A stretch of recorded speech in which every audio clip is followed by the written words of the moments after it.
My name's Beth. I think everybody already knows me in here. I'm the transaction coordinator for the office. We created a transaction timeline presentation just to help with all parts. If you have any questions, please stop me at any time and we can answer anything. So the first step with the client, I split the presentation to be buyer side and buyer's agent and seller's agent, and the different roles in the transaction. So when you're first meeting your client, when you're a buyer's agent, you want to make sure that you get your buyer representation agreement. This is going to give you the protection to make sure that you are getting the commission that you've earned by showing them all these homes, and that they don't go with someone else at the last moment. And then also make sure that your buyers are pre-qualified and set them up with your lender if you haven't already, and get that letter. You'll notice in the MLS, in the confidential agent remarks, a lot of agents aren't even going to look at your offer unless you have the pre-qualification letter or proof of funds in there. And again, proof of funds, depending on how large your down payment is, you want to have that alongside with your pre-qualification letter. Or if it's all cash, you want to prove that the buyer has the cash to buy. If you're the seller's agent and you're getting you get the listing agreement signed, you're going to want to make sure that you get the listing agreement and the other required disclosures into SkySlope, which will be command in the coming months. But right now we're using SkySlope, so we have to get it to the broker within 3 days. So if you give it to if you put it in yourself or you give it to your assistant to do it, we want to make sure that it's into the broker within 3 days. Also, another thing would be to pre-open escrow. You don't have to do this, but it helps. You could run a preliminary title report, kind of just make sure that title is clean and you're ready to go once you are in escrow. And then another suggested thing, but not required, is to complete the disclosures right away so that they have time to go through them and fill them out and not get overwhelmed by a timed crunch. And then if you're going to order inspections, you can order those. Then you can also attach them to the MLS. And then again, MLS, it needs to be entered within 3 days. Any questions on that? I highly recommend the pre-opening escrow. I have 2 deals right now where there's liens on the seller, and the listing agent did not enter. Okay. Then have you seen those get canceled because it takes too long to get liens removed, or? Yes, luckily on one of them, they were able to negotiate with the lien holder, because otherwise it was going to go to short sale. Oh, wow. Uh-huh. Yeah. So that's... And the other one, they're still okay. Not fun. Yeah. So once an offer is accepted, I'll go on the buyer side. You want to make sure you submit your purchase agreement and the disclosures with your pre-approval letter. And then also when you're emailing over the offer, it's a good idea to include the lender in the offer, like their email address and contact information, so that the lender can reach out to the seller or the listing agent and kind of talk up the client and smooth things over, let them know that they're a good candidate. And then also if they have a FHA loan or a VA loan, the form FBAC, that's required for the transaction. It's not due for 17 days, I don't think, but that's also one that would be good to include at time of the offer. When you're, sorry? So you want to include the lender, so after the offer get accepted, right?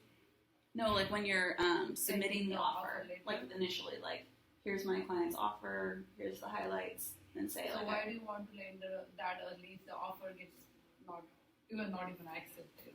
Oh, I'll tell you exactly. I have most of my agents trained where when they CC me on it, I instantly send out an email. I reply to the email to the listing agent introducing myself and selling the buyer, and I will call the listing agent and just make sure, do you or your seller have any questions? These are super strong buyers, And I've had offers accepted that were lower price than others because they couldn't get a hold of to confirm the pre-approval for the other buyers or what have you. So it has my capture rate on offers getting accepted has, and when I've talked to the agents, they're like, oh my gosh, yeah, it's gone up on having that.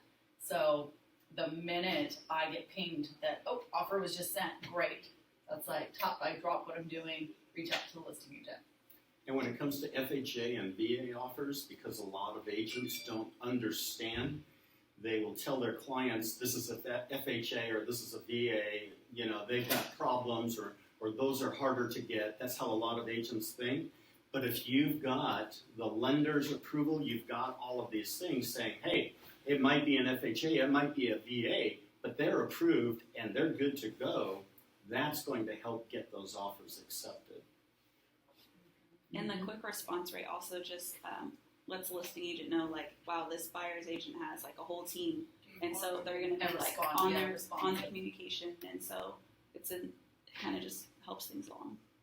And can you explain me again that what is FVAC? Oh, so that's the form that's needed for a VA or FHA loan.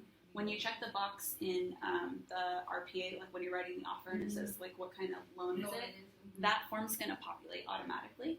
So if you just submit that with the purchase agreement at the same time, then you can get everything signed at once, and then it'll be helpful for the lender to have that at the beginning.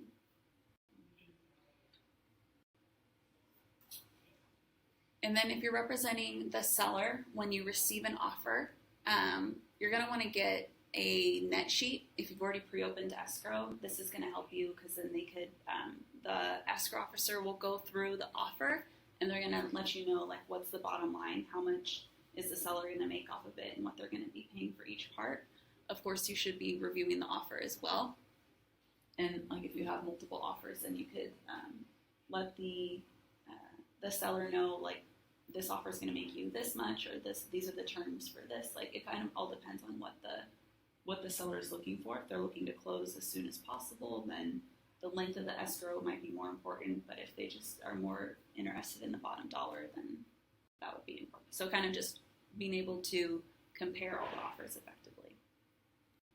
And every single offer needs to have acknowledgement of receipt, which is an initial by the agent, preferably a signature by the seller, either rejecting it, and to make sure that that's done in a timely fashion. If there is going to be a wait on the offers being presented, whatever that wait is should be identified and signed by the seller. So if the agent has entered into the MLS, offers will not be reviewed until next Wednesday. We want to have a statement written like that and the seller sign it, and then that information is going to be uploaded to the MLS. Would that be an addendum? Is it form? Or? That could be an addendum form, yes. Yeah. It can be a blank piece of paper with that written and then signed. So it doesn't have to be a form out of the thing, but yeah, that's acceptable.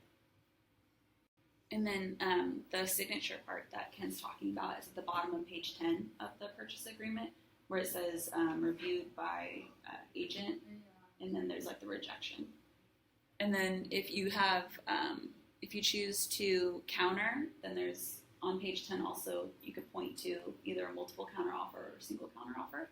And if I could just make a point on that, when there is going to be a counter, before you do anything, check that box. Yes. Because what some agents have done is go ahead, put a counter together, but they've never checked the box, and now the seller has signed the contract, and if you read what that contract says, that is saying that it is accepted because that counter box was not checked. So before any other filling out, check the counter box. Mm-hmm. Okay? Correct. And then there's a checkbox, and then below there's also the date of the counteroffer when it was prepared. And then on counteroffers, there's two counteroffer forms. So there's the single counteroffer and the multiple counteroffer. So you could only use the multiple counteroffer if you're sending it to multiple people. So if you end up sending a single counteroffer when you're trying to counter 3 different people, that's going to put you in trouble because it is a binding contract if they agree to it. If they agree to it. Right. Now, what some agents have done is they've sent the multiple counter offer when they've only received one offer, and that is not correct. That is committing fraud because that form is saying we've gotten multiple offers, and that is an untrue statement. So we want to be careful because sometimes agents have done that. Okay. So once your offer is accepted and you're working as a buyer's agent, you're going to want to forward the fully executed contract to your lender. The quicker they can get the ball rolling on that, the better. The clock is ticking. Right. And then if you're using a TC or you have an assistant, make sure that you're looping them in also so that everybody knows to reach out to them on emails. You're going to want to create your transaction timeline. So you're going to build that timeline off of when acceptance was. And so you're going to want to make sure that you have your date of acceptance, when your earnest money deposit is due, when your inspection contingency is due, when your appraisal and your loan contingencies are due. Also when the verification of property is going to happen, in addition to when close of escrow is set to occur. And it's really important to make sure that all parties agree on that going forward so that you're not fighting about it like a week or two into the transaction. Beth, do you have a cheat sheet for agents to use to calculate those dates? Or like a little. I have like a template that I use when I figure it out, and so I could send that to people. Time frame, basically. Right. Yeah, that would be very helpful. Sure. Sometimes I've noticed there's confusion. Does the date start on the day or is it the day after? Yeah. So the day it's accepted, that's day 0, and so and then it has to do with business days too. So say your offer is accepted on a Friday. Well, your EMD or your earnest money deposit is due 3 business days after acceptance. So that's not going to be due Monday. That would be due Wednesday instead. And so weekends and holidays aren't for business days. And then, but the days going and counting say that you have your inspection period is 10 days. You're still going to count the weekends in that 10-day, but if the day it's due lands on a weekend or a holiday, it moves to the next business day. Does that make sense? So it's just your EMD due date that doesn't count the weekends. Correct. It doesn't close of escrow date, contingency periods, everything else. You count the weekends. It just can't fall on the weekend. Correct. The execution day has to be on a business day. And when you count the 30 days, we do 30 days closing, right? So it's 30 days. Yes. Doesn't matter. Unless day 30 lands on a Saturday, a Sunday, or a holiday, then it would go to the next business day after. And then as soon as you get your offer accepted, you want to make sure that your buyer is ordering their inspections. If they've instructed you to order the inspections for them, make sure that you get that form signed that Ken created us to give you some protection in that. And then if you're representing the seller, you're going to want to forward the fully executed contract to the escrow that you've pre-opened or agreed to. And then make sure they have it. If you have a TC or an assistant, you're going to want to include them on everything so that everyone knows who to talk to. You should create your own transaction timeline and confirm with the buyer's agent that you guys are in agreement. It also has to be entered into SkySlope within the 3 days, and then order the seller reports. Sometimes the escrow company will order the natural hazard disclosure for you, but typically that is a responsibility of the seller. So as the listing agent, you would go ahead and order that on their behalf or confirm with the escrow company that they order natural hazard disclosures. And then HOA docs, you should order that as well or confirm with the escrow officer that they're going to be ordering it. So nothing falls through the cracks. The escrow title company will also give a statement of information that the sellers need to complete. This is basically giving them all the information they need in order to get the loan paid off at the end, the closing of escrow, so that property can transfer. And then make sure that your sellers complete all the disclosures so they can be delivered as soon as possible. One question. Should I enter the SkySlope or often my TC is entering the SkySlope? Correct. Yeah, if you have a TC, then your TC will enter into SkySlope. So just make sure that your TC has all the information and introduce your TC. The agent is always responsible to see to it that it's done. If you've got a good TC and they're doing it, then you're okay. But sometimes somebody will have a TC, if the TC hasn't done it, it's still the agent's responsibility. Oh, I had that. Perfect. Hopefully you never had any issues. I have a question. Maybe it's not related to this one, but like when you fill the form, the purchase agreement, there is you distribute the amount right between buyer and seller, like HOA docs, who will pay or like that.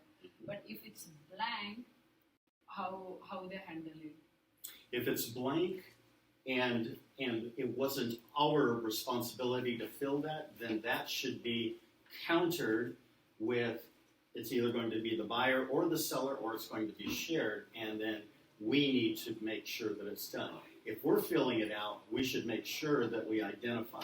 Sometimes we're going to be talking to escrow, sometimes we're going to be talking to maybe somebody in the office, typically who pays for this, and that way we'll find out what it is, we'll talk to our client. So if I'm filling out the contract, I need to make sure that one is filled out.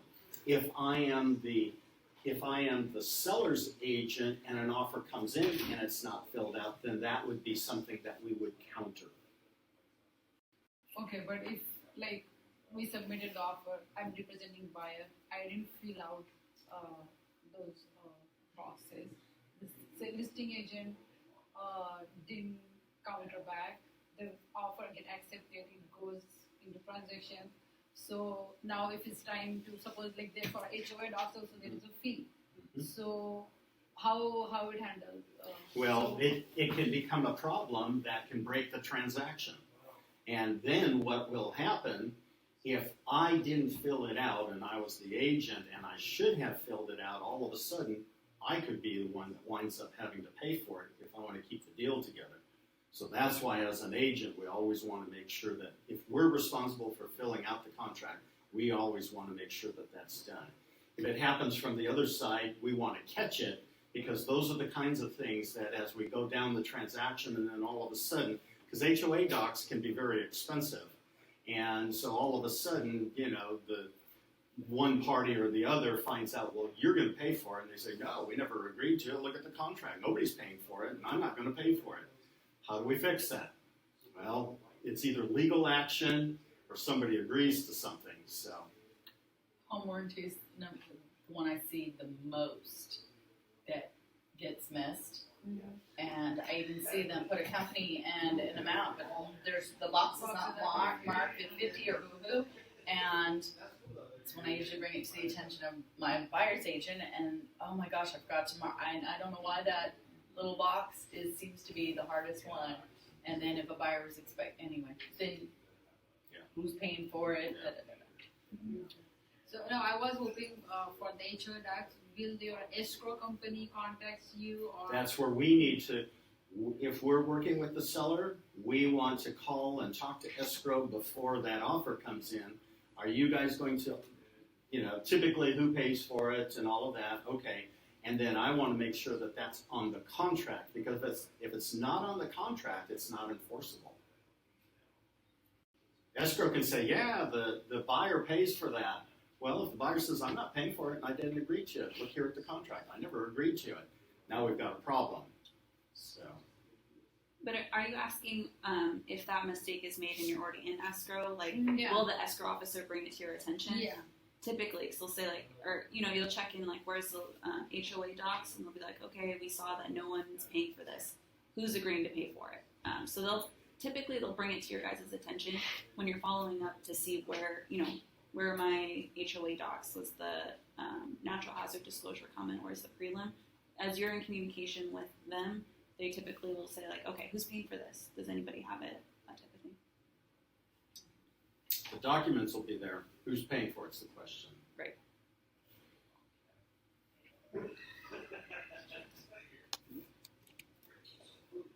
Okay, so the first 7 days of the first 7 calendar days of your escrow. So when the buyer's as the buyer's agent, you're going to want to make sure that you're delivering your pre-approval letter and proof of funds to the seller. Again, you don't have to worry about that if you already submitted that with your offer. But per the contract, that's when it's due to the seller. Also, within those 7 days, typically, if you don't change the dates in the purchase agreement, the seller has to give the disclosures to the buyer within 7 days.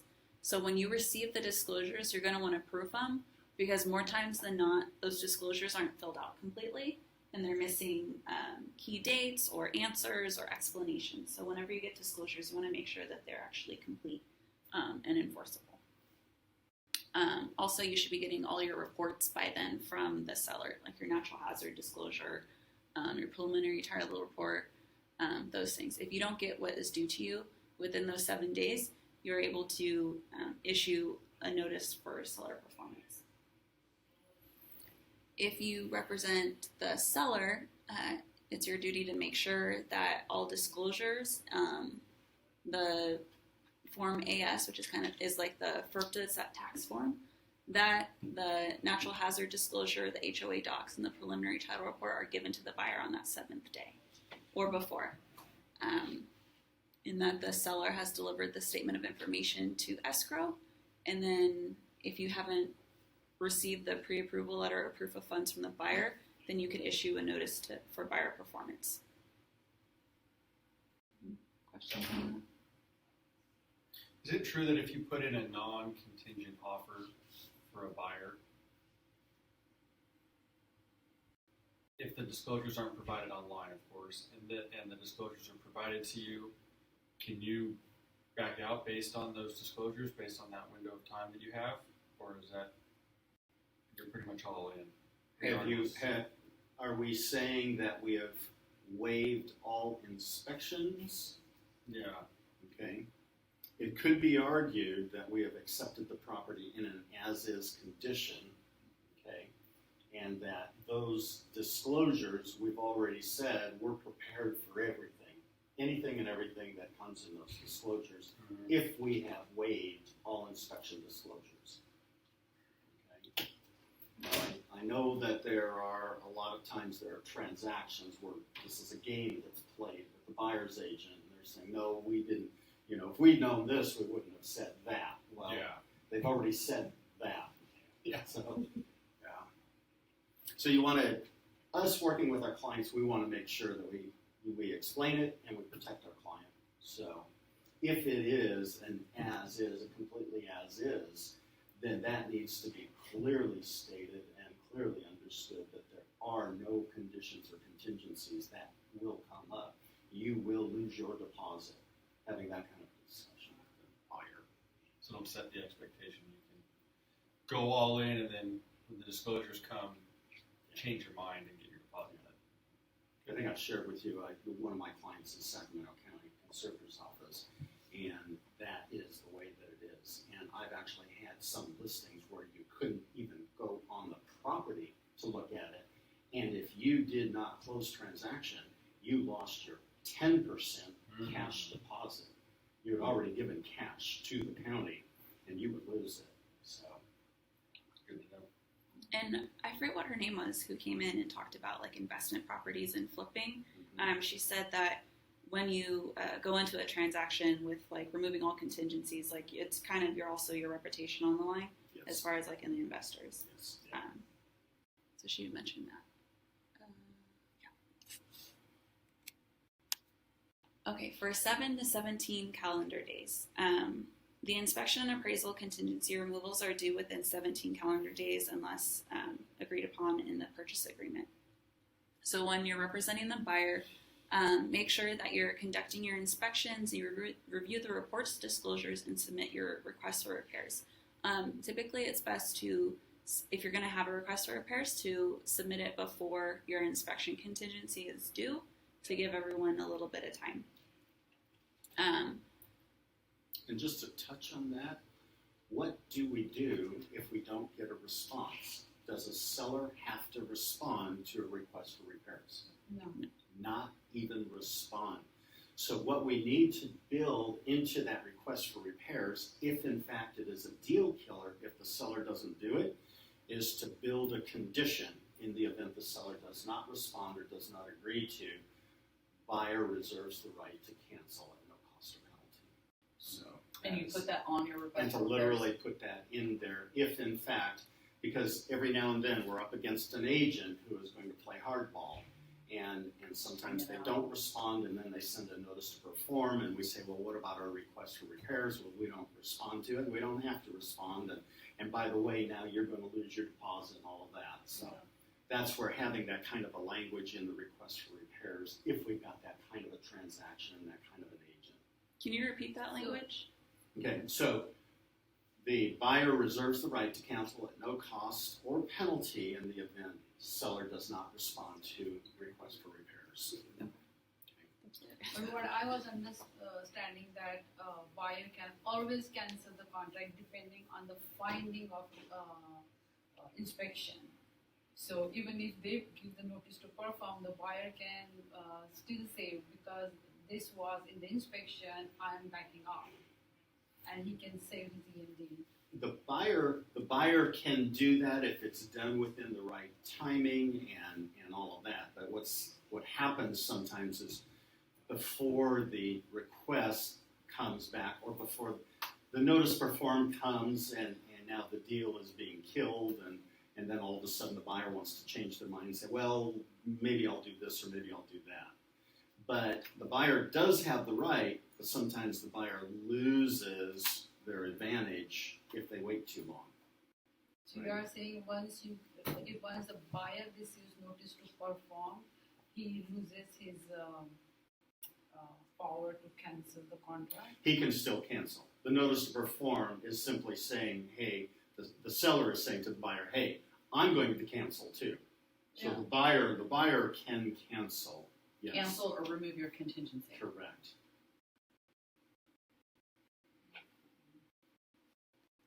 But if the buyer cancels, he will not lose his EMD, right?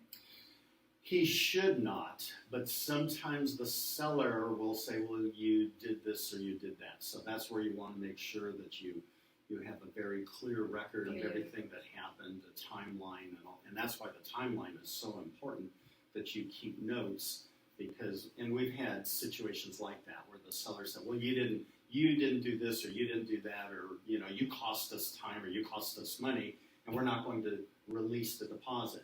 The problem with the deposit is you've got to have two signatures, the buyer's signature and the seller's signature, before escrow releases that. And even though you can say, look, we've got the contract and we did this and we did that, all you need is one side to say, but I'm not going to sign. And now it's a fight.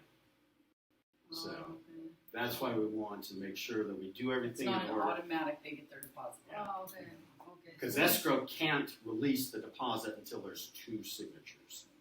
So if we have that mention in the form, what you're saying, that if Reserves the right to cancel. the buyer Yeah, like has can you reserved post cancel. put that verbiage out maybe on the Facebook group Sure. for them as a suggestion? Because they could maybe drag it out, the seller or the listing agent could drag it out till like day 19, and then you're technically out of contract, so you sort of did give up, you're sort of in the wrong, if you will. And then they hit you with the notice to perform, and you're like, well, we're waiting for you. What are you talking about? Kind of the other side of this is the buyer really, really wants the property and they're willing to do something else, but because we've gone past the timeline, now without us knowing it, the seller has already accepted an offer from another buyer and they want us out, and now my buyer's going, okay, well listen, if they won't do it, I'll buy it anyway, and now we're saying, you can't. They just sold it to somebody else because we weren't staying on top of it. We didn't realize what had just happened. And that's where it's also good to be in communication with the listing agent and say, like, hey, I just want to let you know that the request for repairs is coming, and checking in with them, like, how's this going? Are they going to ignore it? Like, just having the open line of communication so that. What do you think their response will be? There's a few things that we're concerned, and how do you think they'll respond to it? And that way you have an idea, and you can communicate that then to your buyer. Because the quicker we can communicate with everybody, then it kind of keeps tempers and logic there. So that's helpful. Again, if you're representing the seller, if you haven't gotten your inspection or appraisal contingency removals, you have the right to issue a notice to perform. Were you saying anything? Oh, I thought you were like taking a breath to say something. One question real quick. I was not here at the beginning. FVAC, Mhm.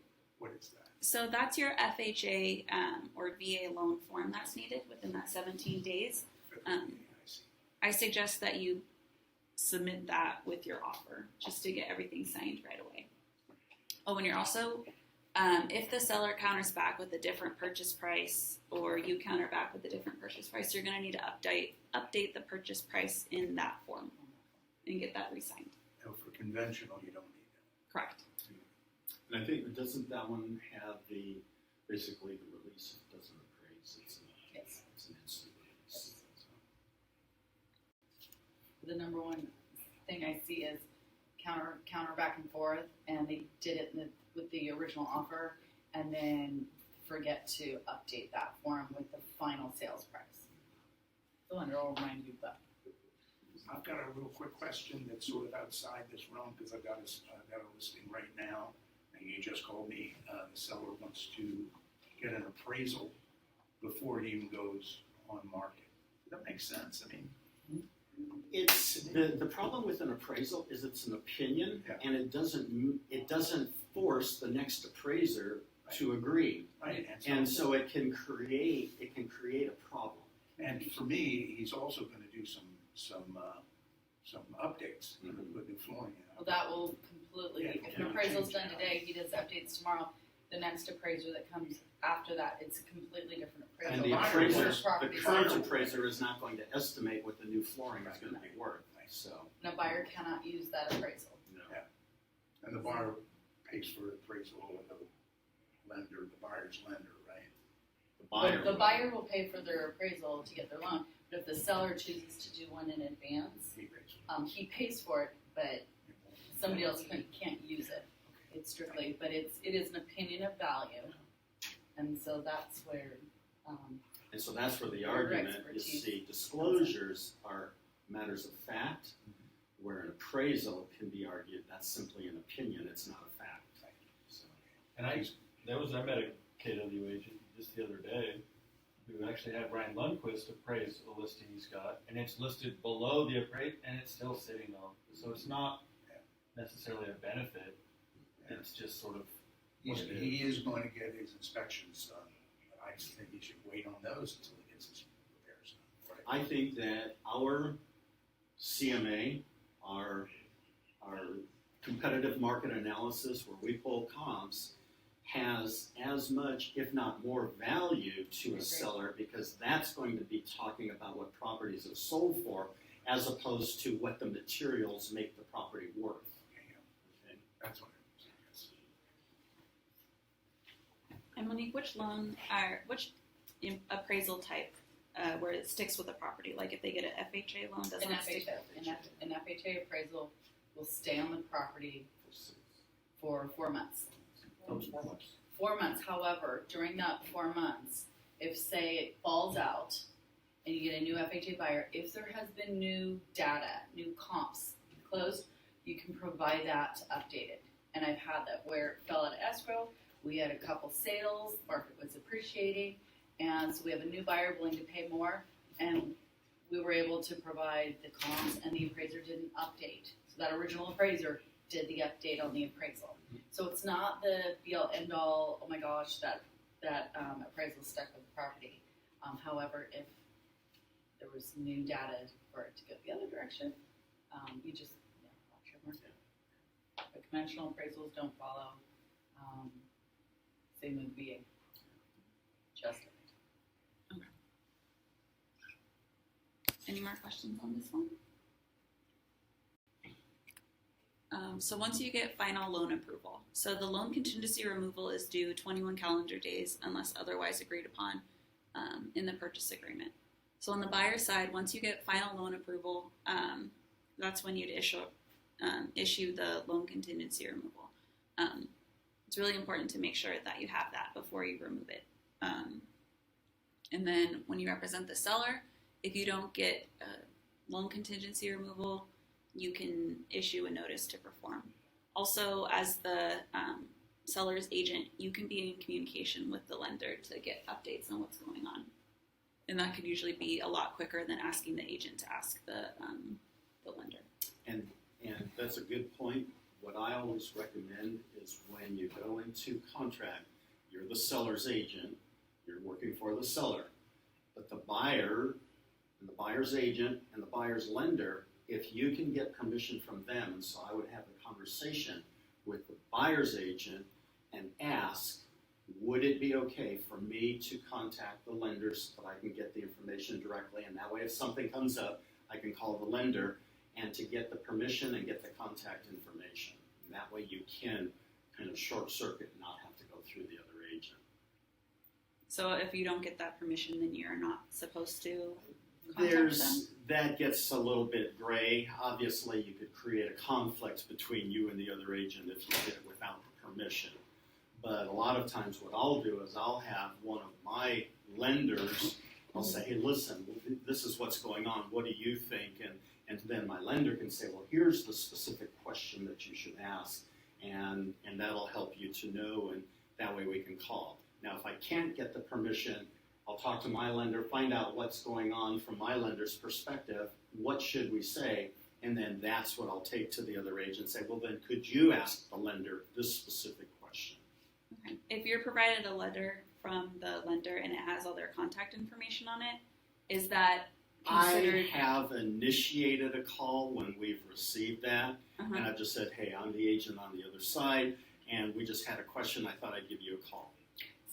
Standard of the industry is the lenders communicate with the listing agent with no problem with updates, as long as it's not providing personal, confidential information about the buyer. But that's, for the most part, I mean, our industry here, it's rare that you see. So if you do get pushback, usually that's a red flag. One time the lenders calls anyway. Yeah. Selling it, Yes, and Because then they want info about getting typically, yeah. Here's a question. What is it that on the lender side that you're looking for so that it's like a yes or no? Hey, can we remove it's 21 days, it's time. Are you okay if we remove this?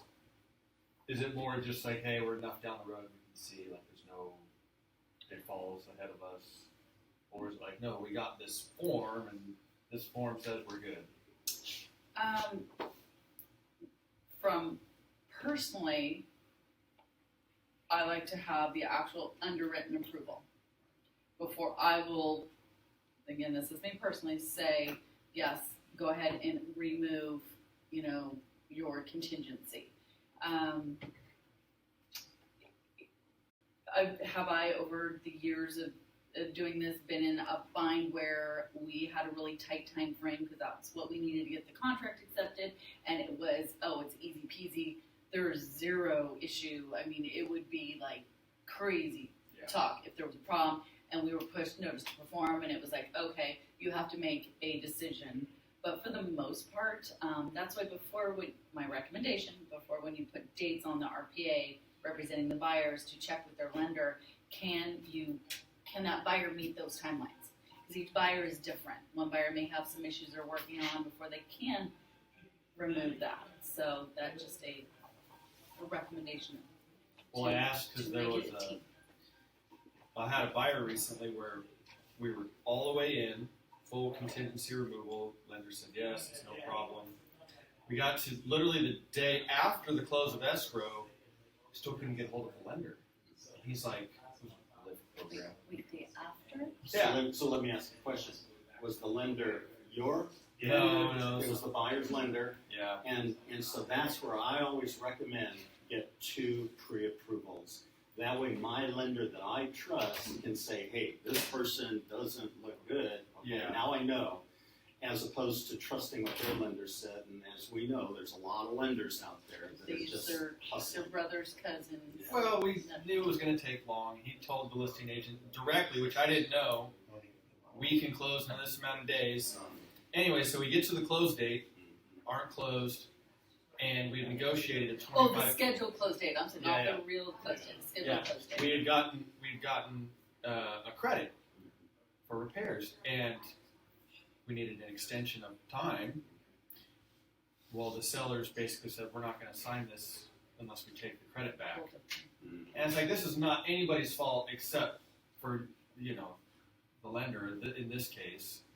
And so, even though it's still, the buyer had to pay the price, I had to look like I wasn't doing my job. So, that's why I ask, is there a certain thing that they're looking for, or is it just their best guess that, if you're removed this, we can close on time? Like I said, if you have to go for your best guess, would be like you're up against the wall and you need to make a decision. You've got another buyer ready to step in, and how strong is that to make your decision off of? Otherwise, for the most part, any of the lenders that I know of that respect, we will wait for underwriter approval before when monies and deposits are on the line. Yeah. And especially when there's a credit or something that's conditioned on that. Yeah. So I have seen some lenders, they don't, it's like, I had a buyer who's a lender. I asked him that, is it okay to remove the contingency? But she wasn't giving me the straight answer. She was like, yeah, everything looks okay. But she wasn't saying that it's okay to remove the contingency. So she was asking me, what are you looking for? We are not, it's not the final approval. So how do I know that should I remove the contingency or not? She was like, push on me. It depends. Every agent looking for two different things. Some people are looking for it when, I don't remember the exact conversation, but she was like, it's not finally done. But finally done means it will be like, it will take, after underwriter also it takes few days, right? Mm-hmm. So, Could take it. yeah, so that's what she was asking me, what are you looking for? I'm just looking for, can I remove the contingency? Yes. Is it approved by the underwriter? Monique, Not Is that approved by- final underwriter approval? That's Final what And you send underwriter. an underwriter approval. Right? Exactly. You've sent an email to me when that happens, right? Yes, I keep, and Beth's been on mine where I have buyer's TC, listing agents TC with updates along the way. I found it very weird because it looks like it's just my decision, but it was my first transaction. I didn't know how do I decide whether to remove the contingency. So is there anything like once it's an underwriter, then it's okay, or it's Approval typically is saying that the underwriter, the people who are giving the money, have said, yes, we're going to give the money. it was That's my an recommendation. underwriter of that state phase or something, but I don't know how many days or what is the time frame for the You want it to be approved, not in underwriting. You want it approved, approved. back Yes. from underwriting. Back Final from underwriting. approval. Yeah, that's what I was Yes. thinking. Yeah. And really, right, I mean, the loan that just means, it really means, yes, we're going to close on time. That's really what it means. We're hoping that's the case. Right, that's what Sometimes they're that can be, yeah. Yeah. Depending on the lender, sometimes they are moving money around and there's wiring and stuff like that, and so it can take longer than other lenders who are loaning the money themselves. Sometimes they need to go dark on you for a little while too. Yeah. Yeah, I hate that. Me too. And you learn, and here's the thing, as you're in the business, you learn who those different lenders are that do these things common, or typically as a way they do business. And then when you see those, then you know, aha, I've worked with this one before. I know how they work. Watch out for Monique Miller. She will over communicate and you will get out the Yes. deal. Yeah. And she delivers. Yeah. Yeah. Exactly. So verification of property, unless you change it, the verification of property should occur 5 days before close of escrow, and that's also not a contingency of the closing. Basically, when you're representing the buyer, you're going to use this time to make sure the property is in the same condition you expected it to be in. Any repairs that you negotiated were performed. If you represent the seller, you're going to remind them that the repairs should be made before verification of property, and if there's a tenant, that they should be out so that they can view the property. Any questions on this? I've noticed as a TC, sometimes agents don't perform the verification of property until after they close. And then when this happens, you're kind of up a creek because you've already closed and you don't really have much recourse. And I have seen, like the listing agent also has to do the verification of the, not verification. AVID. Agent, Agent right? Yes. And it agent was visual like inspection. blank. Mhm. It was blank. Now, So the buyer, if you're talking about the seller's agent, Yeah. and the seller's agent has not done it, have they written anything on the transfer disclosure statement? Because there's three things that they can do. Either the agent noted nothing, they can check that box. See attached AVID, okay. I forget what it's our third one there. They can attach it. They can point to the AVID. Or they can make a comment. Yeah. Or noted the following. So those three things. Now, if they haven't done any of those, then there is a disclosure that is missing, and the buyer has the right to cancel within 5 days after the receipt of that. Now, if the buyer wants out, then that's leverage for the buyer to get out. If the buyer wants the property, but the other agent hasn't given that disclosures, that's when we as the buyer's agent, we would talk to the buyer and say, what would you like to do? We can't force them to do this. Do you want to close anyway? And so typically our client's going to say, yeah, I want to. And so we say, well, this is something that they should have done. We can't force them to do it. They've chosen not to do it. I would like to just make a note that we know that it should have been done. They didn't do it, but we're accepting the property anyway. Okay? Or we're closing the property anyway. We're not necessarily saying we accept everything. That way, if there's ever something that they discover later and they want to make a lawsuit, they're not going to come after us because it's obvious that we informed them of it and we told them, here's your option. You can go ahead and close it and not have it, or you can use this as an argument. You have not provided us and you don't have to close and you can back out. The problem if we go down that route is we could lose the property to another buyer. So that's where we put the options on the table for our buyer to decide what they want to do, and then we help them do that. So is that different than the situation where you put in a non-contingent offer and then receive disclosures and decide not to move forward? Well, when we're I know saying the timeline's different. yeah, when we're saying non-contingent, are we saying there are no conditions or contingencies, or it's still subject to inspection? Well, in the case that you receive the listing agent, AVID, at the closing table, and you've given a full contingency release, just like with the non-contingent offer. Okay. Whenever I get whenever the buyer gets a disclosure from the seller, they've got another 5-day period. It says it in your contract. So you could put in a non-contingent offer, meaning full contingency release with the offer, receive Well, disclosures, So and not then contingent upon inspection even, not inspection. Well, not appraisal, that's not where loan. it gets. That's where it gets. That's a what I'm little bit- hearing of Yeah, some gray. that's where it gets gray because if we have said all of the purchase agreement conditions, we waive all of those. Then, if we get something, no, we don't have the right. But if we've got the standard contract and we've gone through and we said, okay, yeah, we sign off on this and we sign off on that, and then all of a after sudden, looking and seeing. after looking Yeah, and yeah, seeing, yeah. and then all of the seller says, oh, by the way, here's another disclosure form. Yeah. That's where we've got 5 days. Versus, we don't care what you have, when you bring it, we're good on the house. Correct. Yeah, Got those it. are the two. That's the difference. Got it. can you please repeat what are the three things you said on the AVID? On the transfer disclosure statement, the agent has to say attached agent visual disclosure, or agent notes the following, or agent saw nothing wrong with the property, Okay, something should be written down. which you never want to check Yeah. because you always see something, dirt, scuff marks on the wall or whatever, you want Even on brand new houses. Yeah. That way you can show that you've actually gone through the house room by room and just looked at different things. And that's on page 3 of the transfer disclosure statement. Like it's a little box. This is the seller's agent, okay?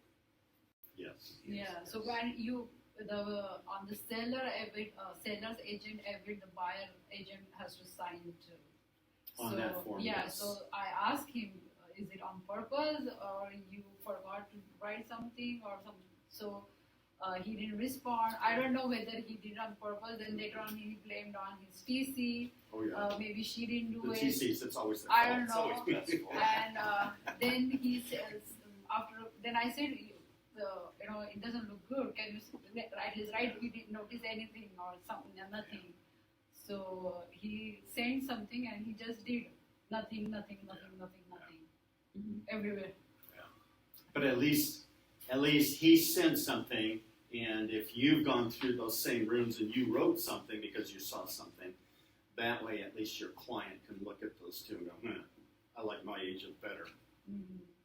And when you get the transfer disclosure statement, you can look at that portion and say, like, I noticed you marked that you're going to be providing an ABIT and you didn't. When's that due? Or this whole section was left blank. That'll go back to proofing the disclosures when you receive them, which will give you more of that protection. And do that with an email so that there's it's documented. And Beth, that's within 5 days of closing, Yeah, it should Or the- happen before which is you typically close. your walkthrough. Right, with that's your your buyer. final walkthrough. So doing it after you close isn't helpful. It should be done But before. you can do. It's not helpful, but you can still. I mean, Doesn't mean it. It doesn't. Right. like if So you it's if not you're handing recommended. keys over and there's holes all over the walls and like the drywall's messed up and something happened, you can say like, You have more leverage to get something corrected prior to closing. Once you've closed and the sellers have the money, they lose their motivation to fix things. And then also, it's beneficial to look because I personally had a transaction where we went in for the verification of property and the sellers had moved out and they took away all the photos that were on the wall that were hiding the punch marks in the drywall that weren't in the disclosures. And so if we had just gone off the disclosures and like when we were there doing inspections, we wouldn't have noticed it. But since we went back in and the sellers were gone, we were like, okay, this has to get fixed because this wasn't disclosed to us and we didn't see it before. So what do you That's do what I with was that? about. That's You what send a request for repairs, or you just You What would, is it? I mean, it's kind of up to you guys. Like, I personally took pictures and I sent it to the listing agent, like, what's going on? And let your escrow officer know to hold Right. closing, hold funding, and recording. Yeah, and like just letting everyone know that we have to make a decision on this, and so there's no necessary. And you want to form. be careful that you not start giving legal advice. Yeah. So that's where you want to say you may want to talk to an attorney. I've seen cases like this in the past where the buyer has been entitled, but there was a fight, so you may want to you want to be careful because once escrow has closed, you no longer have a legal fiduciary relationship with that person. And so if you start acting as an advisor, it could be considered practicing law, becoming. But this is before close, close. Right. So if it's prior to close, then what we tell our client is, hey, this is something, how would you like to handle it? Because obviously this is something that we were, is far different than what we thought we were getting. And you try to use that as leverage. The other part that we run into, though, is, we've got our loan commitment. The clock is ticking on our loan commitment. So, how quickly can we get this done? Can we do whatever? And then always remember, I tell my client what the options are. I ask them which option, then I call escrow or do whatever. Okay. So would this be considered almost like a new disclosure? If something came up, then you have the right to cancel? If it's material to the property, and had we known that originally, it would have made a difference on our decision. The Absolutely. punch marks, yeah. So Absolutely. it's like a Yeah, holes for through you. the wall, or If Or the you- appraiser saw it, he would say that there need to be repairs done. The one that we've seen a lot of times is the huge dresser and all the furniture against the wall. Mhm. And when they move out, we see mold growing all across the Mhm. wall there. And it's the wall that backs up to the bathroom. So things like that, that's where they can become a real problem. So you wouldn't, as a buyer, you wouldn't be forced to close on a property that is now. Again, it depends on how the other side. If the other side is saying, you don't close, we're taking your full deposit, that can then become a real problem, and that's where we want to have the client start talking to an attorney. Sometimes, unfortunately, on things like this, there isn't an easy answer. You know, it's really what can we get both parties to agree to. That's why having communication during a transaction is so important too.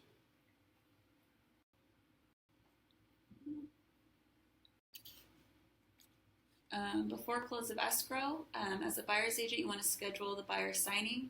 And when the lender gives the CD, you want to make sure that it's on time and then the buyer actually signs it. Because that's when the 3-day clock is going to start. If you want And to. I always encourage accompanying your clients to the signing. I always encourage them. I'm sorry, Go to the signing with your buyers if possible. So that you can look through. There have been so many times that I have caught something that escrow didn't. They didn't include it. They didn't put it in, and it gives me an opportunity to really connect with my client. Right. And then also, you want to schedule the seller signing as well if you're representing the seller. I've been on a transaction before where the buyer didn't sign the CD, and then so that pushed the close of escrow by a few days. So making sure that being in communication with the lender when they send it, and so that you can make sure that the buyer signs it is really important. Okay, once you close, your buyer is going to pay the purchase price. If the seller can't perform, you can issue a demand to close or negotiate for more time. Once you've closed, you're going to give your client the keys. You can throw your parties. When representing the seller, if the buyer can't close, you do a demand to close also or negotiate for more time. Per the RPA, you need to deliver keys by 6 p.m. on the day of closing, or unless you've agreed to like the seller in possession or the buyer early occupancy agreement. Once closed, you're going to have to update the MLS to a status of close and enter in the buyer's agent information so that they get credit in the MLS, and make sure to remove your lockbox and sign from the property. Closed means recorded. Correct. Recorded, yes. Not closed on Friday, but not recorded till Monday. Correct. Moving in over the weekend. Oops. Yeah. So I have two questions. First one, when I go with my buyer for signing, what are the things I should be looking for? I like to look through the closing statement, and a lot of times what I would do is to have the escrow officer just send me a copy of it so that I can review it even before we go. Before. Closing Okay. statement, okay. Because little things get missed, like home warranties, who's paying that, or Credits. credits. Say, because many times I see negotiated credits between the agents, and they somehow just, with the hustle and bustle of an escrow, forget to give it the addendum to the escrow officer. So the escrow officer wasn't aware until those ones I usually catch with the agents. So little stuff, and it's all just got inadvertently missed, so it's not an intentional thing. Or if the seller's going to remain in Yeah. possession and there's going to be a rent back and the rent Was the rent credits. back credit on that net sheet? Or something more self-serving, like maybe it's a 3% commission, they've got it in as 2.5%. Right? You want to make sure all the numbers are good. And match Or the an contract. escrow coordination fee Yeah. added to the commission and little things like that. You just want to go through the list. It's make more sure. comfortable to review it before you're sitting there with your Yes. client. Yes.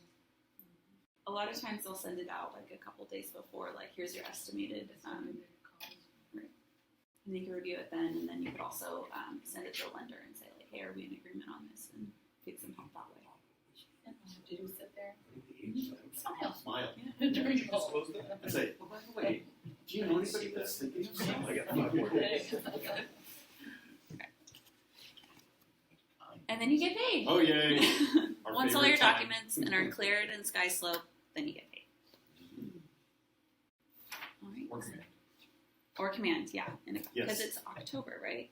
That's what we're working toward, yeah. Okay, yeah. In October, it'll be command. Mhm. What percentage of escrows are you finding that something's missing from SkySlope or soon to be command and holds up commissions?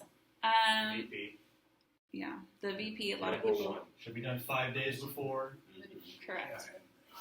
Well, and too often, the agent on the other side doesn't have a competent TC, and so things are kind of moving around, and they don't know where the document is, or they haven't sent it out for signatures. They've had the document, they haven't sent it out for signatures, so then that's the whole a lot of times. Yeah. If you have if you aren't using the TC, then you're going to want to make sure that you're constantly checking the checklist to make sure that nothing's been flagged as incomplete or still missing. Because you can go in there, if you see something purple that's incomplete, that's not going to be cleared, and that needs to be corrected before checks are going to be released. So making sure that everything's taken care of before you close. So the only thing that's missing are the scan checks and the closing statement. Then you're good to go. Like waiting to upload the other things till after is going to slow it down. Once we're in command, it's going to be so much easier. Yeah. So much easier. Oh, and then on another note, you want to make sure that if there's a document missing, that you've asked for it 3 times on 3 separate days, and you have that recorded. Because Let's if you're put in an email and have a copy of the email. yeah, you can upload the copy of the email of your request, and then the item will get cleared, so you can get your check released. So Request to The other side. me or To the other whoever. side. to the other side, Yeah, just wherever it's coming from, Right. they said, yeah, we'll get it to you. Make sure that you put that request in an email. 3 different. Yeah. 3 different days. Yeah. Good. that way If you you're do it in a text, can you snapshot it? And upload Absolutely, that? absolutely. And after the transition is closed, you get the document, right? Whatever the papers. Oh, yes. The closing, All of that, all yes. of that. So how long will you keep that? Like an agent? How long does an agent need to keep it? Here's the thing. Because Technically, an agent doesn't need to keep Yeah, it that's because what- the broker is the one that's Well, yeah. responsible. We keep our files up to 7 to 10 years is how long. If fraud is committed, the statute of limitations for fraud is 7 years. Typically, most of the things are about 2 years. So we keep files at least 7 years. As an agent, I've always kept my files. I usually kept my files 7 to 10 years myself, just so that I always had my records. So, Silly question. Where do you keep them as an agent? electronic. Now that we've got electronic, I mean, I Drive, yeah. drive or something? yeah, so you don't have to keep those paper. No. Don't have to keep paper, Okay. but you want to make sure that wherever you do it electronically, if you have your own flash drive or something, you can do that and then just, Everything's going to be in DocuSign rooms going forward, Yeah. so it'll all be there. Mhm. So much more easier, and it'll be connected to your client in your database. So you'll be able to click on the client, click on the documents, and see everything all in one That's shot. This command coming. So nice. So it's coming, it's not right now there, right? I'm testing it right now, Oh. and it's working. It's really nice. Good. I think everyone's going to be very happy with it. What we're talking about here. a lot more transparent. Thanks, Tata. I think Yay! Thank you.